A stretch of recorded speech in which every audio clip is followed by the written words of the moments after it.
There is a particular kind of silence that lives inside certain houses, not the peaceful silence of rest or the comfortable silence between people who know each other well.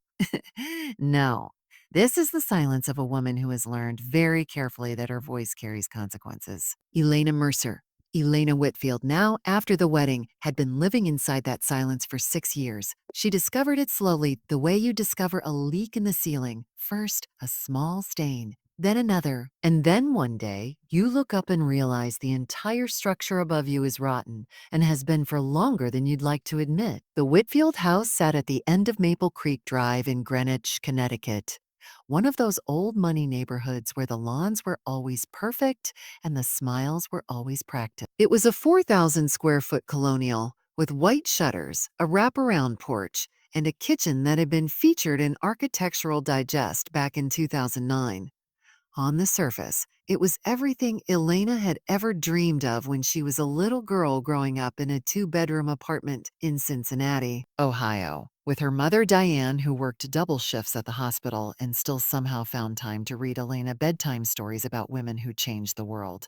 But surfaces, Elena had learned, were liars. The house belonged, technically, legally, on paper, to Richard Whitfield, Elena's husband. Tall, square-jawed, the kind of handsome that photographs well at fundraisers and country club galas.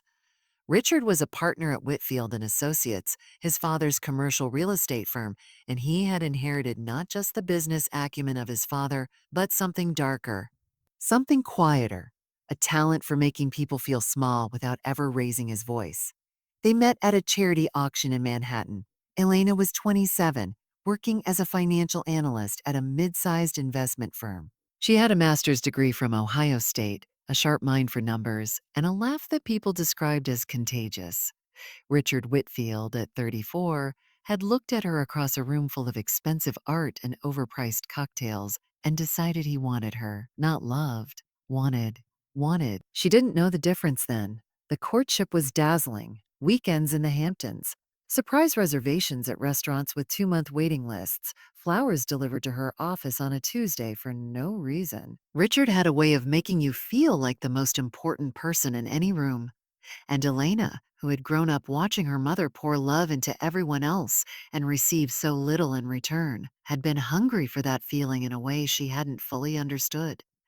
They were engaged in 18 months, married in 24, and somewhere in the space between the wedding ceremony and the honeymoon, Elena began to notice the leak in the ceiling. It started with small things, comments about her dress being too bright at the family dinner, a look exchanged between Richard and his mother, Patricia, when Elena laughed too loudly, a hand on her arm that squeezed just a fraction too tight when she said something Richard didn't like in front of company. Small things, easy to dismiss, easy to explain away as stress or adjustment or the normal friction of merging two very different lives. Patricia Whitfield, Richard's mother, was 62 years old and had never in her adult life needed to work for anything. She had married Harold Whitfield at 21 and had immediately assumed the role of Queen of the Whitfield Empire with the particular confidence of a woman who has never been told no. She was thin in the way that requires significant daily effort, wore St. John suits to casual dinners, and had a voice that could deliver devastating insults in the tone of gentle concern. "Elena, darling, I noticed you served the salmon with dill again," she said once at a dinner Elena had spent 2 days preparing. "Richard doesn't care for dill." "I thought you'd know that by now. It's been 3 years." She said it softly, almost kindly, with a small smile directed at her son, who said nothing. And Elena had smiled back, had apologized, had gone back to the kitchen and quietly gripped the edge of the counter until her knuckles were white. Harold Whitfield, the patriarch, was a man who operated through silence and neglect rather than active cruelty. He was 70, barrel-chested, with the kind of permanent sunburn that comes from decades of golf. He treated Elena the way you treat wallpaper. He registered her existence only when she failed to blend in properly. In 6 years of marriage, he had asked Elena exactly one question about her professional life, just one. And when she'd answered, when she'd explained that she'd been promoted to director of financial planning at her firm, he had nodded once, looked at his son, and said, "Good for her," as though she weren't sitting 3 feet away from him. But Elena understood the real architecture of the Whitfield family dynamics within the first year. The business, Whitfield and Associates, was Harold's kingdom and Richard was his crown prince. Patricia managed the social calendar and the family's image. Elena was decorative. A wife, yes, in the technical sense, but primarily a prop. A woman who was expected to look good at events, produce children eventually, and never, under any circumstances, outshine the family she had married into. The financial control came gradually, the way all control does. In the first year, Elena had kept her own accounts, her own salary, her own independence. Then Richard had suggested, gently, reasonably, that it made more sense for them to pool their finances since they were a family now. Elena had agreed because that is what you do when you love someone and trust them and haven't yet learned to read the signs. Her salary went into their joint account. Within 18 months, Richard had positioned himself as the sole signatory on the larger investment accounts. So he gave Elena an allowance. He called it a household budget of $4,000 a month, which sounds generous until you understand that it was meant to cover groceries, household expenses, her personal clothing, gifts for his family, and any incidentals that arose. Her own salary, which was substantial, disappeared into accounts she could see but no longer truly access without his approval, and accompanying lecture about spending priorities. Elena had tried to push back once. Just once in year 3, when she'd applied for a credit card in her own name without telling Richard. When he found out, and he always found out, because Richard had a way of knowing everything that happened in his orbit, the conversation that followed was the kind that leaves no bruises. "I'm not angry," he'd said, sitting across from her at the kitchen table with his hands folded. "I'm just confused. We're a team, Elena. Why would you need your own line of credit? What are you planning?" The implication was clear. She was hiding something. She was dishonest. She was somehow already preparing to betray him by wanting a single account that belonged only to herself. She had learned Patricia's preferred brand of champagne, had hosted Christmas dinner 4 years in a row, even when it meant working around Patricia's ever-shifting dietary restrictions. She had driven Harold to his cardiac appointment when he'd thrown out his back and couldn't drive himself. She had attended every family event, every anniversary party, every birthday celebration, wearing the right clothes and saying the right things and fading into the background whenever the Whitfields needed to be the center of their own narrative. She had learned which conversations to avoid. Which topics would cause Richard's jaw to tighten? Which expressions on Patricia's face signaled that an insult was coming dressed as a suggestion? She had mapped the emotional landscape of the Whitfield family with the precision of someone who has learned that survival requires intelligence, and through it all, she had smiled. Because Elena Whitfield, was not, despite everything, a woman who had forgotten who she was. She had grown quieter, yes, more careful, more measured. But underneath the carefully constructed compliance, underneath the smile and the salmon without dill and the $4,000 monthly allowance, something had been quietly, persistently alive. She had never stopped watching. She had never stopped learning. And she had never, not once, stopped keeping records. A therapist, if Elena had been allowed to see a therapist without Richard expressing profound concern about what she might be sharing with a stranger, might have called it hypervigilance, a response to trauma. An adaptive behavior developed in an environment where unpredictability created constant low-grade anxiety. Elena called it survival math. She had started keeping a journal in year 2, not a dramatic diary, not pages of grief and longing. A simple black notebook, the kind you can buy at any office supply store, which she kept inside a hollowed-out copy of the Joy Luck Club on the bottom shelf of her home office bookcase. Richard had never once looked at her bookcase. He didn't read fiction. In the notebook, she recorded things. Amounts, conversations, decisions, not with the intention of doing anything with them, not that, but with the instinct of a woman who had grown up watching her mother work herself to exhaustion and still end up with nothing, who had learned early that the only person who would ever truly protect Elena Mercer was Elena Mercer. So she noted the date Richard moved $150,000 from their joint investment account into a subsidiary account under only his name. She noted the property transaction, A commercial building in Stamford purchased through a Whitfield and Associates LLC that she had never been consulted about, though it was financed in part through assets that were legally marital property. She noted the names of those LLC, the filing dates, the registered agents. She continued going to work every day. Director of Financial Planning at Harrington Capital Group, she had climbed carefully, consistently, in ways that never drew attention at home. She was good at her job, genuinely, substantively good, but she had learned to downplay it around the Whitfields. She had learned to say, "Oh, it was fine." Nothing too exciting when Richard asked about her day because detailed professional victories made him quiet in a particular way that always preceded an evening of pointed observations about her failures as a wife, a hostess, a member of his family. But at work, she was formidable, and her colleagues knew it, even if the Whitfields never would. It was in year 4 that Elena had made her first real move, so quiet and so patient that it didn't even feel like a move at the time. It felt like a decision. She had requested a compensation restructuring conversation with her CEO, Daniel Park, a sharp principled man who had built Harrington Capital from a boutique advisory firm into a genuinely competitive financial services company.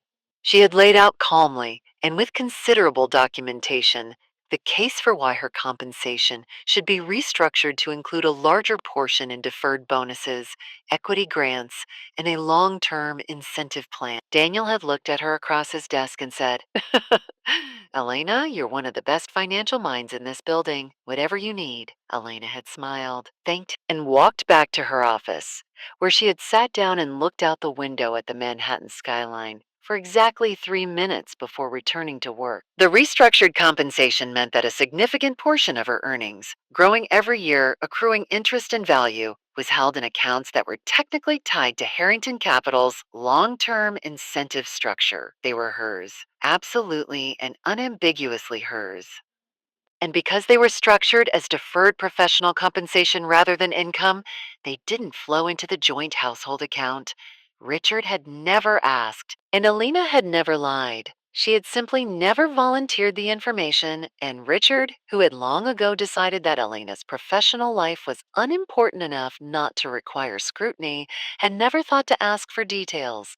She also, in year 4, quietly resumed seeing a financial advisor. Not through any account Richard had access to. She had opened a new account at a credit union in Stamford, one that she funded incrementally from amounts so small they wouldn't register as unusual, even if Richard had been paying close attention to the household budget. $20 here, $30 there. The financial advisor, a woman named Grace Chen, who had a reputation for helping women in complicated marital situations navigate their finances without triggering legal complications, had helped Elena understand something important. Knowledge was an asset. And Elena Whitfield had been systematically denied knowledge about her own financial life for years. But knowledge could be recovered, it could be built, and once you held it, no one could take it from you.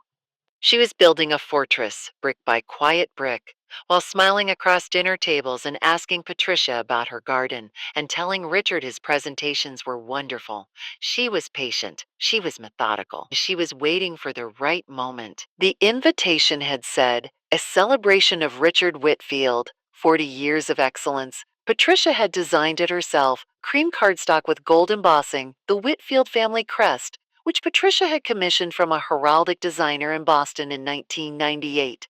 Printed in the upper left corner, 240 guests, a catering team from the firm that handled events at the Greenwich Country Club, a jazz quartet hired for the cocktail hour, a DJ for the reception, and a floral budget that Elena had been asked to manage but had been given no meaningful input on because the flowers had to reflect the Whitfield aesthetic, which Patricia explained in a 45-minute phone call that Elena had taken while simultaneously reviewing a client portfolio on her second monitor. The party was held at the Whitfield family estate, Harold and Patricia's 11-acre property in Greenwich, the ancestral seat of the family's self-mythology. The house was magnificent in the way that old inherited wealth tends to produce: grand, cold, designed more for impression than for comfort. Elena had spent 6 weeks helping organize the event. She had coordinated with the caterers, confirmed the rental equipment, managed the seating chart through 3 of Patricia's revisions, and driven to the florist twice to approve arrangements that Patricia then changed via phone call 15 minutes after Elena left. She had done all of this cheerfully, efficiently, and without complaint, while simultaneously managing a demanding quarter-end review at Harrington Capital. The night of the party, she dressed carefully. A midnight blue gown, elegant but not ostentatious, her dark hair pinned back. Simple jewelry. She had learned long ago that the goal was not to disappear. Disappearing called its own kind of attention, but to be precisely what the occasion required. No more, no less. She drove to the estate with Richard, who spent most of the drive discussing the guest list dynamics and who needed to be cultivated for a potential commercial real estate deal he was pursuing in New Haven. She was at this point so practiced at performing the role of attentive wife that it required almost no conscious effort. The party was, by any measure, a success. The rooms were full of the kind of people who populated Richard's world: lawyers, developers, country club regulars, a few politicians, several people whose wealth was old enough that they never needed to mention it. The music was excellent, the food impeccable, the lighting warm and flattering. Elena moved through the rooms like water. She greeted people whose names she had committed to memory years ago, made conversation, smiled, refilled glasses, ensured the evening ran smoothly. She was, as always, the invisible architect of the Whitfield family's social success. Her mother, Diane, was there. This was unusual. Elena rarely brought her mother to Whitfield family events. Not because she didn't want to. She loved her mother with a fierceness that was perhaps the most uncomplicated emotion she possessed, but because the presence of Diane Mercer in Whitfield's social spaces always created a particular tension. Diane was warm and funny, and worked in healthcare and wore clothes from Macy's, and had a laugh that took up the entire room, and none of these things were considered assets in the Whitfield social ecosystem. But Richard had specifically asked Elena to invite her mother to this party. He had framed it as an olive branch, a gesture of inclusion. And Elena, who had learned to examine every gesture Richard made for what lay beneath it, had nonetheless agreed because Diane had been so happy about the invitation, so genuinely pleased at the thought of celebrating her son-in-law's birthday. Diane arrived looking beautiful in a deep burgundy dress she'd clearly bought especially for the occasion. She was 61 years old, with Elena's same dark eyes and a warmth that radiated from her naturally, without effort. Elena had watched her mother work the room with the easy grace of a woman who genuinely likes people, who asks about their children and remembers their stories and makes them feel seen. Everything had been fine for the first 2 hours, and then came the moment. It happened near the end of the cocktail portion of the evening, when the guests were gathered in the main hall before dinner was announced. Patricia had gathered a small cluster of her friends around her, women from the country club, wives of Harold's business associates, the kind of women who wore their privilege like armor and had never once questioned the source of their comfort. Elena was nearby, but not quite within the group.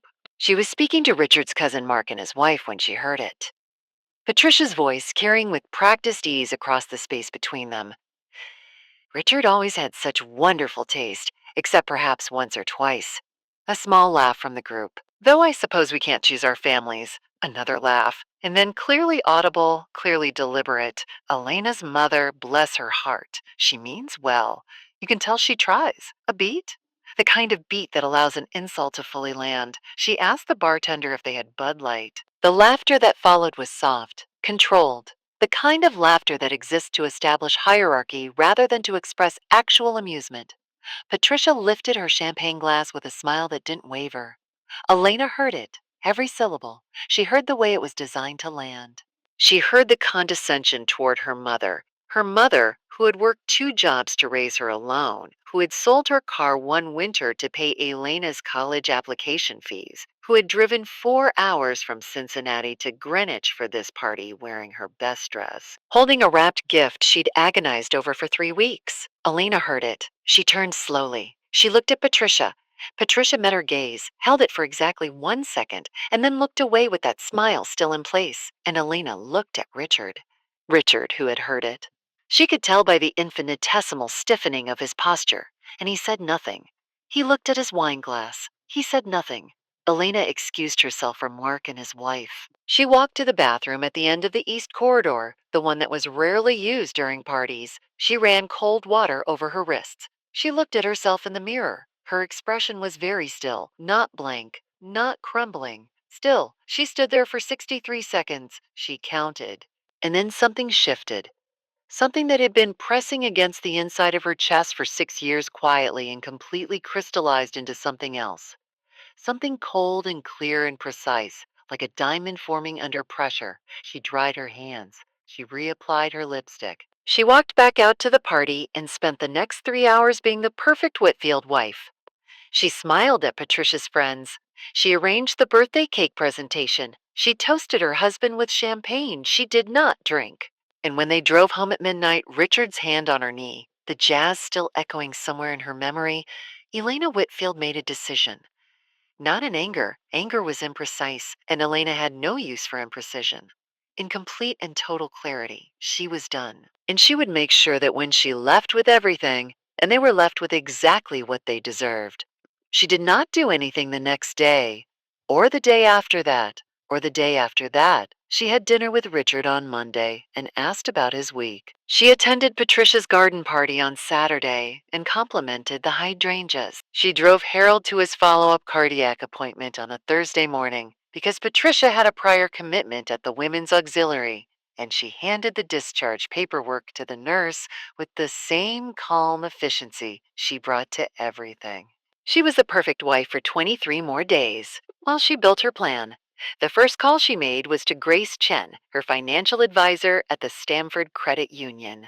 Not from her cell phone, from her office landline at Harrington Capital, which was outside Richard's reach and outside the phone bill he reviewed monthly. She told Grace she needed a full accounting of what she had accumulated through the deferred compensation plan. She needed to know to the dollar what she had. The number Grace gave her was significant. Nearly $480,000 in deferred compensation and long-term incentives accrued over 4 years, all in Elena's professional name, all legally hers. All completely invisible to Richard because Richard had never thought to ask about the details of his wife's compensation structure, and because Elena had been very careful to ensure that the documents related to this arrangement never entered the Whitfield household. Knowledge, Grace had told her once, is an asset. Elena had $480,000 in knowledge. The second call she made was to an attorney. Not any attorney. She had done 3 weeks of research quietly from her office computer, never from home. She needed a specific kind of attorney, one who specialized in high asset divorce cases in Connecticut, who had a proven track record in cases involving complex financial structures and potential asset concealment by a spouse. She found Margaret Holloway. Margaret Holloway was 58 years old, had been practicing family law in Connecticut for 30 years, had argued before the state Supreme Court twice, and was described by Connecticut Magazine as the attorney you want if your spouse has been hiding money. She wore reading glasses on a chain and had the kind of measured calm that Elena recognized immediately as intelligence wearing patience as its coat. Elena met her on a Wednesday afternoon during a long lunch she had claimed was a client meeting.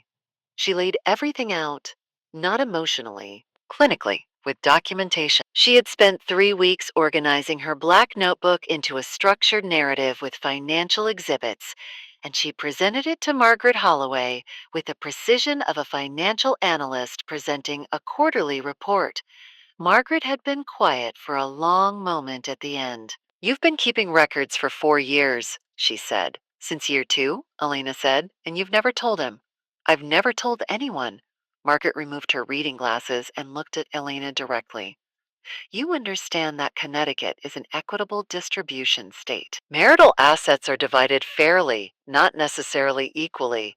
The LLC, the commercial property in Stamford, the investment accounts, will need to establish what portion of all of that was funded by marital assets." "I can do that," Elena said. I'm a financial analyst. Give me the legal framework and I'll build the financial case. Margaret had smiled then, just slightly. Elena, most of my clients come in crying, or furious, or both. I'm not most clients, Elena said. No, Margaret agreed. You're not.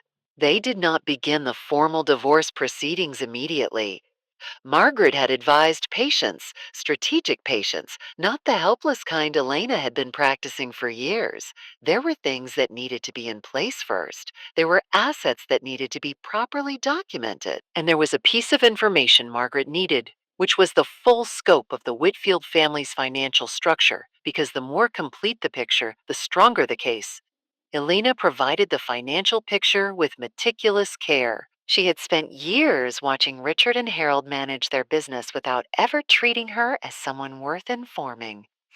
But Elena had been in the room. She had seen documents in passing, had overheard conversations, had been copied on emails that Richard sent to the family accountant because it was easier than explaining why she shouldn't be. She had absorbed information the way she absorbed everything, quietly, completely, and with perfect retention. She knew that Whitfield and Associates had three major commercial properties held through LLC, two of which had been financed through loans that had been personally guaranteed in part through assets that were legally marital. She knew that one of those properties, the Stamford building, purchased in year 3 of the marriage, had been funded in part from the joint investment account, and that the transfer had happened on October 14th, which she had noted in her black notebook with the account numbers and the transfer amount.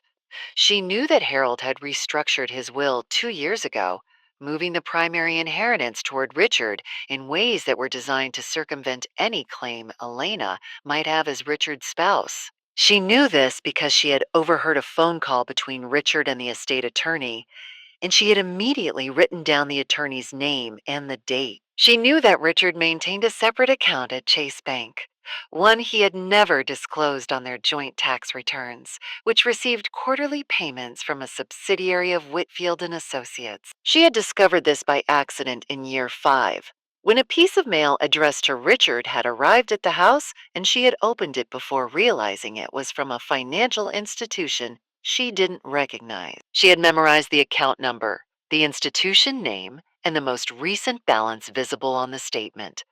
She had sealed the envelope back with a little water and steam from the kettle and placed it on Richard's desk. He had never mentioned it. She had written it in her notebook. Margaret Holloway, when presented with this information, had a very long conversation with her associate who handled forensic financial analysis. The account number, the institution, the pattern of payments from the subsidiary. It was a thread, and if you pulled the right thread in the right way at the right time, it could unravel everything. We need a forensic accountant, Margaret said. I know one, Elena said, from work. I'll make the introduction.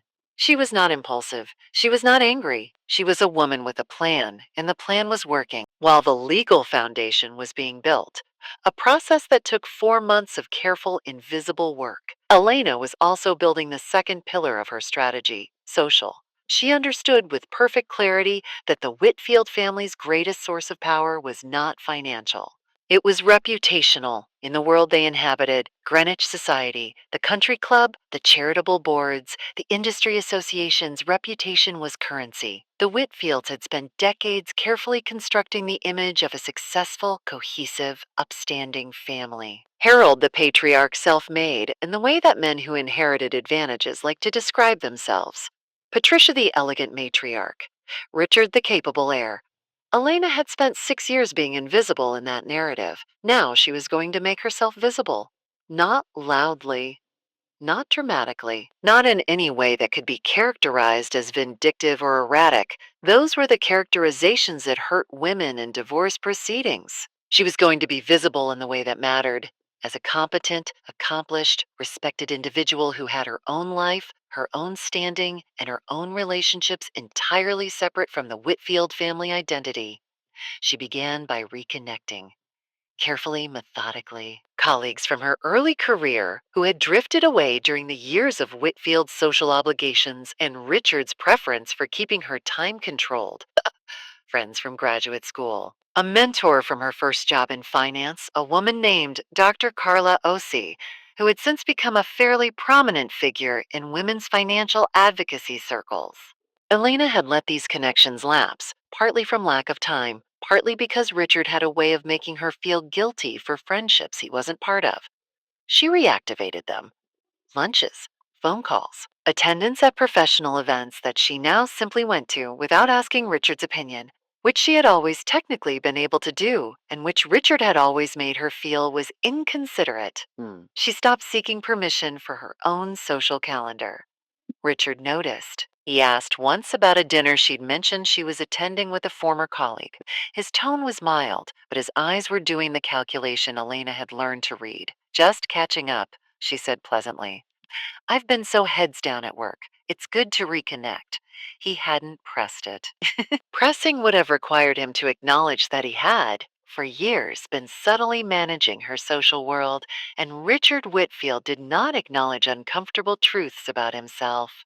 She also, during this period, began doing something that required considerable discipline.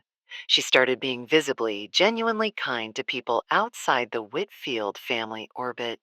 The caretaker at her office building, whose daughter had just started college and who Ana had quietly connected to an internship program at Harrington Capital. The woman at the coffee shop near her office who was going through a custody dispute and who Elena had given, on a napkin, the name of a legal aid organization she had researched.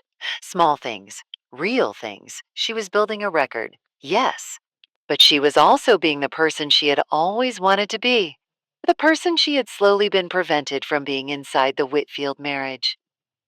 And that felt important. In month 3 of her preparation, she made one of her most significant moves. She transferred from the household budget over the course of 8 weeks, in increments so small they were indistinguishable from normal household variation, a total of $7,000 to the Stanford Credit Union account. This was not theft. Every dollar in that household budget was Elena's to allocate. She also, on the advice of Margaret Holloway, documented everything she had contributed to the Whitfield household. Not in general terms, in specific ones. She had the receipts. She had 4 years of bank statements. She calculated the economic value of everything she had done: the household management, the event coordination, the social maintenance of Richard's business relationships, and she submitted that documentation to Margaret's forensic accountant for incorporation into the financial analysis. In Connecticut, as in many states, the court considers contributions to the marital estate broadly. Elena Whitfield had been contributing to the Whitfield marital estate in ways that Richard had never bothered to value. The courts were more thorough. Margaret Holloway called her one evening, just before Elena's 5th month of preparation was complete.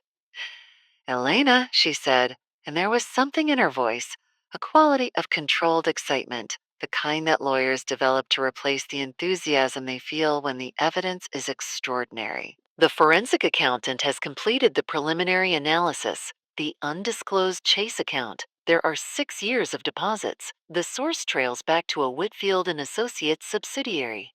The total unreported amount is approximately $1.2 million. Elena sat very still in her home office chair. "And that account was active during the marriage," she said. "Throughout the marriage," Margaret said. "Then it's marital property," Elena said. "A substantial portion of it, yes. And its failure to be disclosed on joint tax returns is a separate matter entirely, which opens a different set of doors." Elena looked out the window at the Maple Creek Drive neighborhood. A neighbor was walking a golden retriever. The streetlights were coming on in the early evening.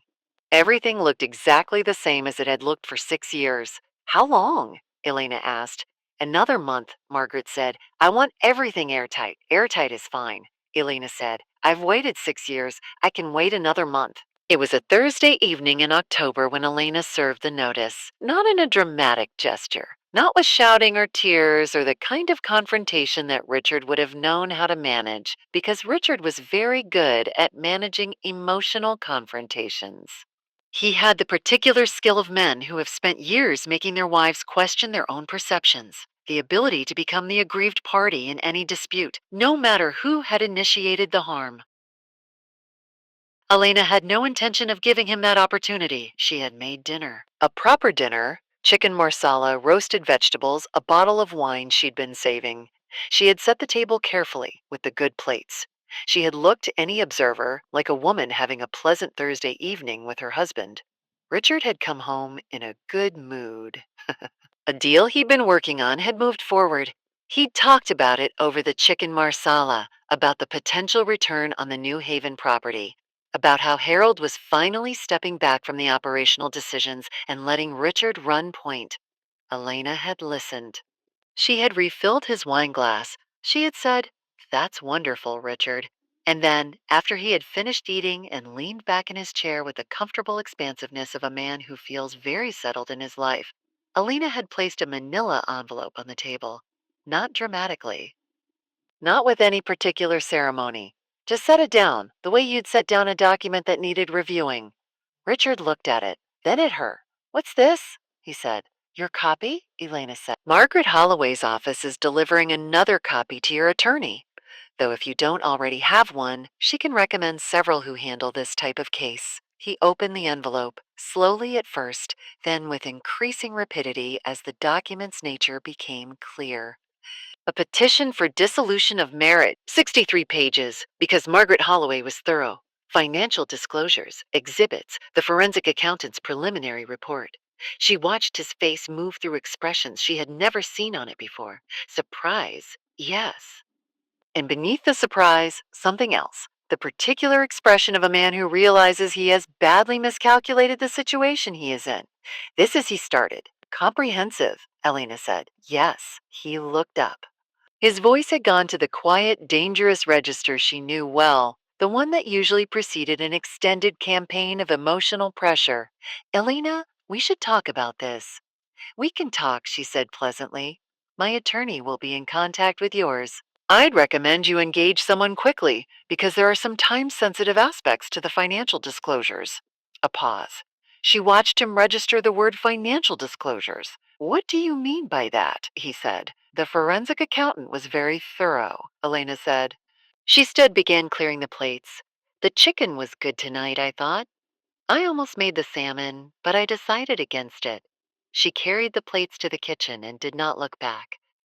What happened next was not immediate. The machinery of legal proceedings is slow by design, and Elena had no objection to that, because every day that passed was a day in which the forensic accountant's report was becoming more complete, and the picture it painted was becoming more damning. Richard retained an attorney within 48 hours.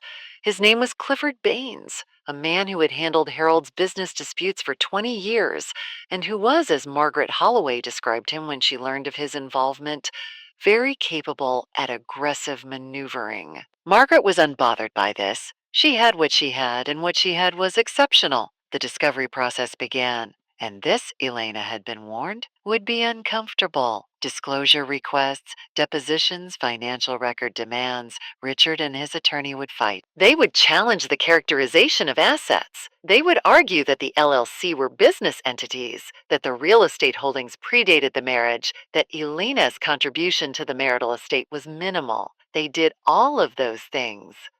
What they had not anticipated was the extent to which Elena's documentation, assembled with the meticulousness of someone who had been quietly preparing for 4 years, dismantled those arguments piece by piece.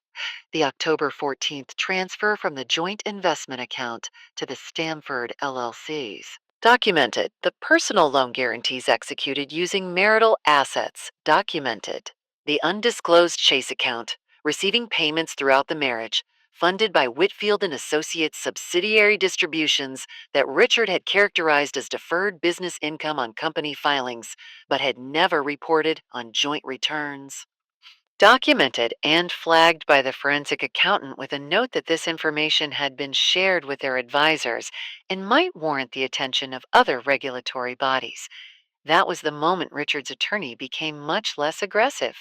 The mention quiet, non threatening, purely factual, that the undisclosed income might attract regulatory attention had a clarifying effect on the proceedings. And then there was Patricia.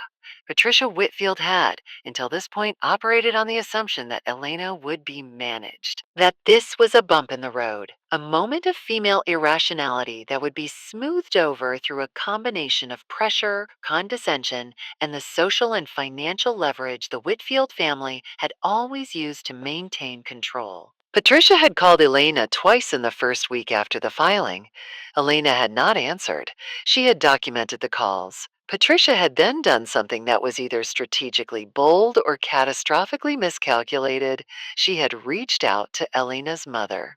She had called Diane Mercer in Cincinnati with the implicit suggestion that Elena was making a mistake, that this was something the family could resolve privately, and that Elena's future well being depended on her being reasonable. She had phrased it with all the elegance of a woman who has delivered threats disguised as concern her entire life. Diane Mercer, who had raised a daughter alone, who had worked double shifts and sold her car and built a life through sheer force of will and love, or had listened to Patricia Whitfield's entire speech without interrupting. And then Diane had said quietly, I think you should talk to your son about a man who hides accounts from his wife, and I think you should know that my daughter keeps very good records. Patricia had gone silent. Diane had hung up.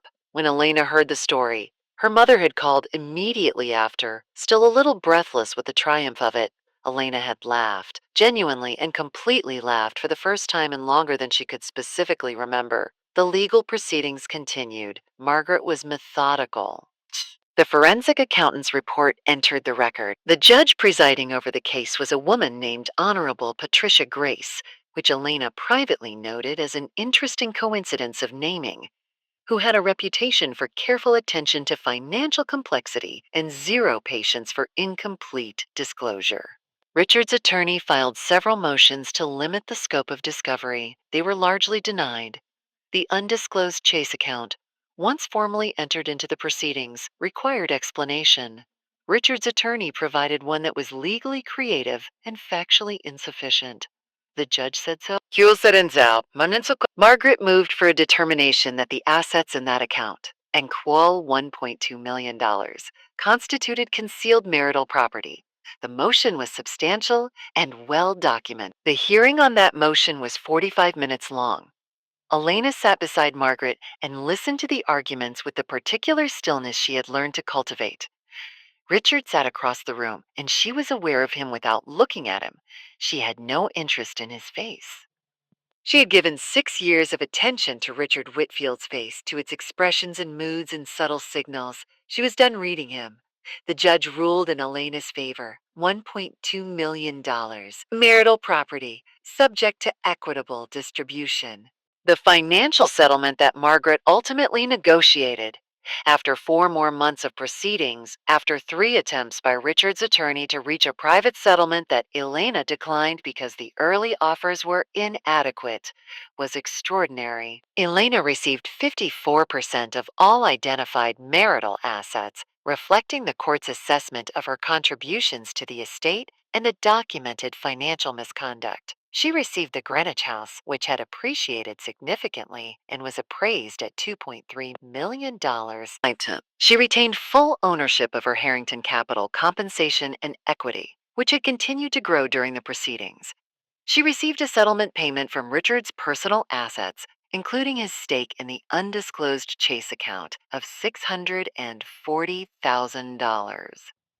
She also received something that wasn't in the legal documents, but was, in its way, equally important. She kept her professional standing, her job, her reputation, her network, now considerably rebuilt, of colleagues and mentors and connections who knew her as Elena Mercer, not as Richard Whitfield's wife.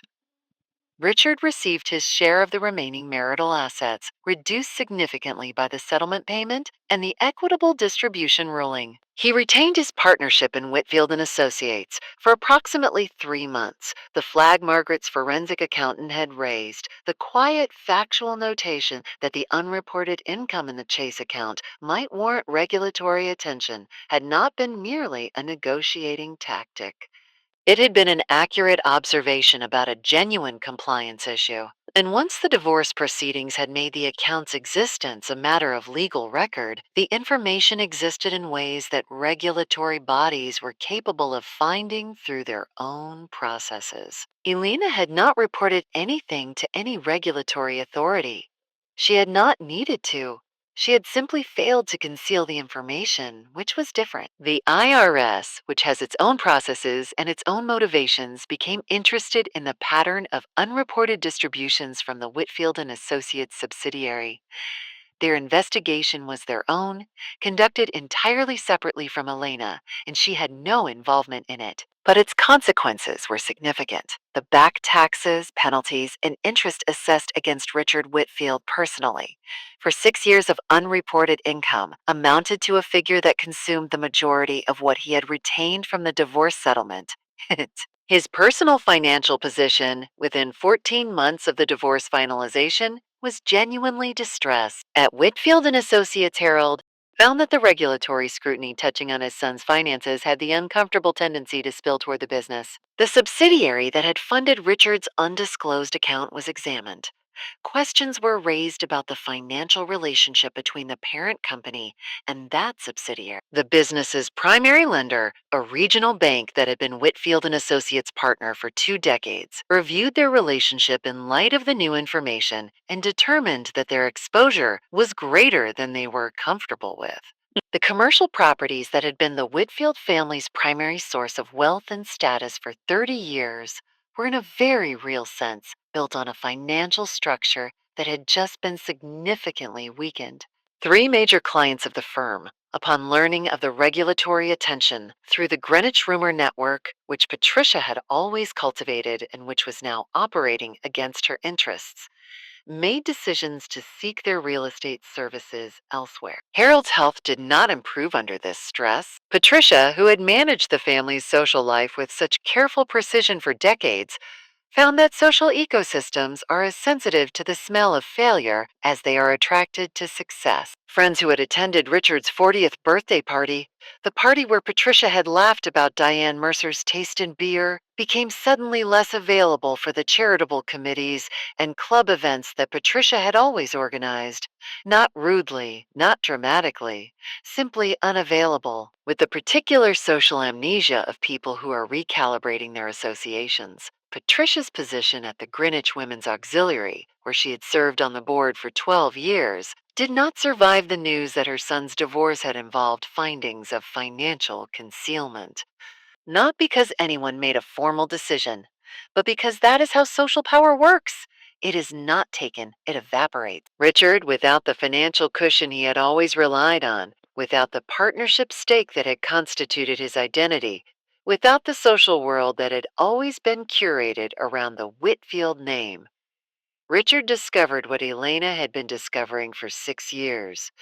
What it feels like to be in a room and realize the room does not particularly require your presence. He moved out of Greenwich. He was renting now. The apartment was fine, functional, adequate, nothing like Maple Creek Drive. He called Elena once. In the months after everything had concluded, she let it go to voicemail. The message was long and not entirely coherent, and it touched on several themes: regret, self justification, the suggestion that things could have been different, the implication that this outcome was not what either of them had wanted. She listened to it once. She did not call back. She deleted it. Elena Mercer. She had legally restored her name the day the divorce was finalized, had driven to the courthouse and watched the clerk stamp the form, and felt something quietly, permanently release in her chest, sold the Greenwich house 11 months after receiving it. She had considered keeping it. The house was beautiful. The neighborhood was beautiful. But the house was full of 6 years of carefully maintained silence, and Elena had enough silences. She was interested now in space, in rooms where she could be loud or quiet or professional or grieving or joyful entirely on her own terms, without calibrating herself to another person's need for control. She sold it for $2.7 million. Appreciation had been generous. After taxes and closing costs, the proceeds were significant. Combined with the settlement payment, her Harrington capital equity, and the deferred compensation she had been quietly building for 4 years. Elena Mercer's net financial position at the age of 36 was more than she had ever seriously imagined for herself. She bought a townhouse in the West Village in Manhattan. 3 floors, exposed brick, a rooftop she could sit on in the evenings and watch the city exist without managing it. She decorated it herself without any advisory input from anyone, and she made choices that reflected only what she actually liked, which, it turned out, was warmer and more eclectic and considerably less formal than anything that existed in the Whitfield house on Maple Creek Drive. She invited her mother to come visit for the first week. Diane Mercer arrived with a suitcase and a bottle of the champagne she liked. Not the kind Patricia Whitfield served, but good, celebratory, genuinely enjoyable champagne. And they sat on the rooftop on the first night and looked at the Manhattan skyline together. Diane put her arm around Elena's shoulders. "You okay?" Diane said. Elena thought about the question. She gave it the attention it deserved, which was considerable. "I'm better than okay," she said finally. "I'm exactly where I'm supposed to be." Diane looked at her daughter for a long moment with the particular precision of a mother who has watched her child navigate extraordinary difficulty. "I know," she said. "I could see it coming, not the specific plan. But I could see in you, even through those years. There was something in you that they couldn't touch. I kept waiting for you to use it." Alina leaned her head against her mother's shoulder. "I had to wait for the right moment." "Was it worth waiting for?" Diane asked. Elena thought about the birthday party, Patricia's voice carrying across the room, the controlled surgical laughter, Richard looking at his wine glass. She thought about 63 seconds in a bathroom, running cold water over her wrists. She thought about a black notebook inside a hollowed out book on the bottom shelf of a bookcase that Richard had never once looked at. She thought about 4 years of building, brick by patient brick, a life that belonged to her. "Yes," she said, "it was exactly worth waiting for." Harold Whitfield had his third cardiac event in the spring. He recovered, but the recovery was slow and the prognosis was careful. The Whitfield family estate, the 11-acre property in Greenwich, where Patricia had hosted 240 people and laughed about a woman who had worked double shifts to raise a daughter alone, was listed for sale to cover the costs of Harold's medical care and the remaining business. Debts. The listing price was optimistic.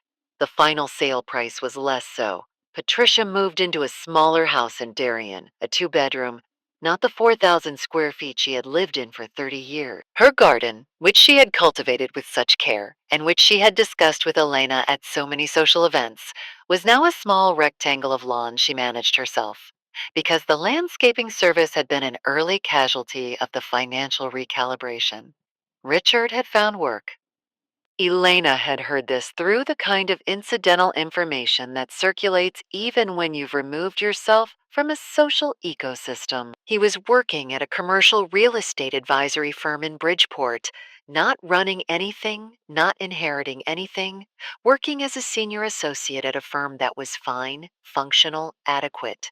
Much like his apartment, he was building a life that was entirely ordinary, and there was something appropriately symmetrical in that, Elena thought, for a man who had spent years making a woman feel ordinary while quietly building advantages she didn't know about. She thought about Richard rarely. Less and less as the months passed, the anger had burned off cleanly in the planning and the execution and the outcome, and what was left wasn't grief or longing or regret. It was something more like the satisfying quiet that follows a long, difficult job completed well. She had not destroyed the Whitfields. She wanted to be precise about that. In the private accounting she conducted in the evenings on her rooftop, she had not engineered their destruction. She had dismantled the machinery of her own captivity, and the Whitfield family circumstances had been a consequence of what that machinery was built from: deception, concealment, the quiet exploitation of someone they had decided wasn't worth taking seriously. They had built their house on ground that was never as solid as they believed. Elena had simply declined to help them maintain the illusion. The consequences that followed were ones they had created for themselves, long before Elena had made any decisions at all. At Harrington Capital, Elena was promoted to Chief Financial Officer in the March following her divorce finalization. Daniel Park announced it in a firm-wide meeting with the particular satisfaction of a leader who has watched a team member perform brilliantly under conditions he hadn't fully understood. She gave a short speech. She thanked Daniel, thanked her team, thanked the colleagues who had supported her work.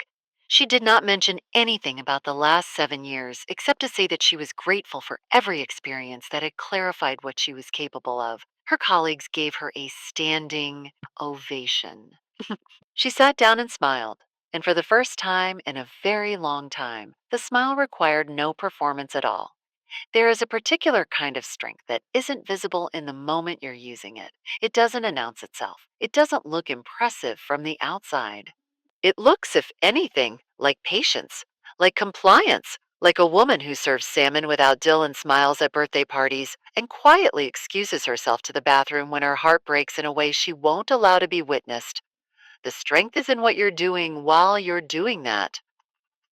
What you're building, what you're learning, what you're protecting inside the careful fortress of your own mind against everything that is being done to diminish you. Helena Mercer had spent 6 years learning what she was made of, not in moments of triumph, those were easy, but in the specific, unglamorous, relentless practice of surviving and persisting and refusing, at the deepest level, to accept that the version of herself the Whitfields had required was the truth. She was not a prop. She was not a household manager. She was not a woman who should feel grateful for $4,000 a month of her own salary, administered back to her with conditions. She was a financial analyst who had restructured her compensation to protect herself before she fully knew she needed protecting. She was a woman who had built relationships and kept records and exercised extraordinary patience, not because she was passive, but because she was strategic. She was someone who had understood, with the clarity that only absolute necessity can produce, that winning was not about acting quickly. It was about acting correctly. She had been a student of her own circumstances for 6 years, and she had graduated with distinction. On a Saturday in June, Elena Mercer walked through the West Village Farmers Market with her mother, who had come to spend the weekend. The morning was warm, the kind of early summer morning that feels both abundant and temporary. Elena was wearing a dress she had chosen herself in a color she actually liked, carrying a canvas bag that she filled with tomatoes and basil and a bunch of sunflowers because she wanted them. Her phone buzzed. A text from Daniel Park about a Monday meeting. She replied briefly, then put the phone away. A woman at one of the stalls recognized her. A former colleague from her early career, someone she'd reconnected with during her quiet rebuilding of her professional network. They talked for several minutes. The colleague mentioned that she'd heard about the CFO promotion, was impressed, asked if Alina might be willing to speak at a professional development event for women in finance she was organizing. Elena said she'd be delighted. When the woman moved on, Diane looked at her daughter with that precise, loving attention she had always had. Mm-hmm. Look at you, she said simply. Elena smiled. She looked at the sunflowers in her bag, bright and particular and chosen freely.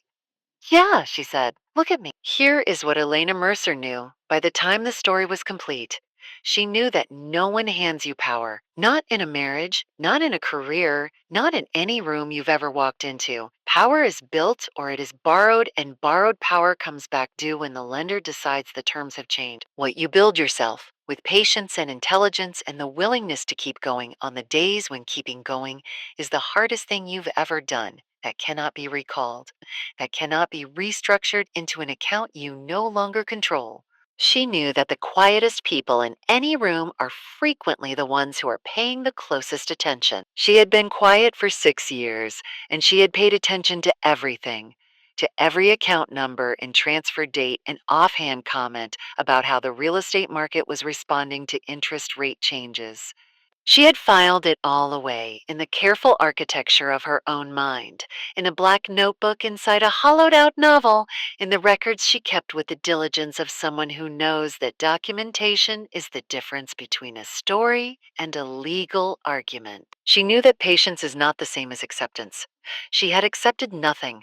She had simply chosen the moment of her response with the care that the magnitude of what she was reclaiming demanded. She knew that her mother had built more lasting wealth in her two-bedroom apartment in Cincinnati. The wealth of dignity, of honest work, of a daughter who learned what mattered, than Harold and Patricia Whitfield had accumulated in 30 years of country club memberships and charity galas, and a house in Greenwich that was now someone else's. She knew that the birthday party, the moment Patricia Whitfield's voice had carried across a room full of expensive flowers and self-congratulation to deliver its elegant cruelty about a woman who'd asked the bartender for a Bud Light, had not broken her. It had told her exactly where she was and where she needed to go. And she had gone there, slowly, precisely, without a single impulsive moment, without raising her voice, without anything that could be characterized as anything other than a woman, exercising her legal rights and her professional intelligence and her entirely earned conviction that she deserved better than what she had been given. They had looked at her and seen wallpaper. She had looked at herself and seen a plan. The Whitfields had lost their house, their business standing, their social position, and the comfortable certainty that their world would always organize itself around their convenience. Richard was building something new and smaller and more honestly earned. Patricia was managing her own garden in Darien. Harold was recovering slowly in a house that no longer had room for its own mythology. Elena Mercer was CFO of Harrington Capital. She lived in the West Village. She had sunflowers on her kitchen table. She was about to speak at a women's finance event. Her mother was visiting for the weekend. She had everything she needed. And she had gotten there the way she got everything worth having, by knowing exactly what she was worth and refusing, with every quiet, calculated, patient breath she took, to accept anything less. The storm, when it came, had been silent. It always is. The ones who never see it coming are always the ones who assumed the sky was theirs.